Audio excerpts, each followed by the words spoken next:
যে 6টি কামান 60 মিনিটে 240টি টার্গেট বিদ্ধ করতে পারে, তাহলে 12টি কামান 30 মিনিটে কটি টার্গেট বিদ্ধ করতে পারবে?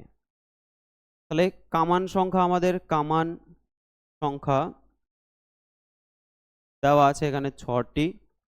কত মিনিটে, মিনিট বা সময় আর কি, 60 মিনিটে কতগুলো টার্গেট, কতটি টার্গেট, 240খানা, 240টি টার্গেট বিদ্ধ করতে পারে। তাহলে 12টি কামান 30 মিনিটে কতগুলো টার্গেট বিদ্ধ করতে পারবে? আচ্ছা, তো এটা দেখো এখানে তিনটের মধ্যে আমাদের প্রথমে কামানের সাথে টি মানে কতগুলো টার্গেট বিদ্ধ করতে পারবে সেটা সম্পর্ক।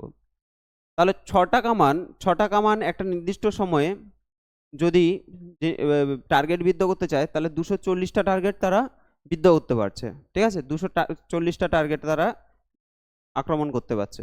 এবার কামানের সংখ্যা যদি বাড়িয়ে দেয়, কামান যদি বাড়িয়ে দেয়, তাহলে আরো বেশি জায়গায় তারা বিদ্ধ করতে পারবে, তাই না? আরো বেশি এরিয়া বা বেশি জায়গায় তারা টার্গেট ফিক্স করতে পারবে। তাহলে এটার সাথে এটা হয়ে যাচ্ছে কি সম্পর্ক? সরল সম্পর্ক, সরল।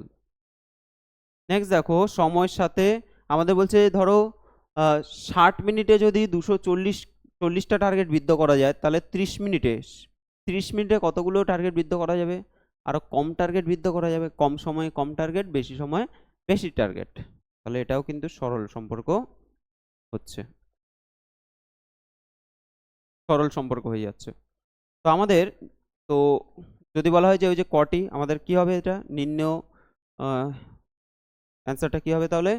240 গুণ, যেহেতু সরল মানে হলো উল্টে যাবে, তাই তো, এটা 12/6 হয়ে যাবে, আর এটা দেখো 30/60 হয়ে যাবে। তাহলে 30 দুগুণে কত হচ্ছে 60, 6 দুগুণে 12, 2 2 কেটে দিলাম, 240 চলে আসছে।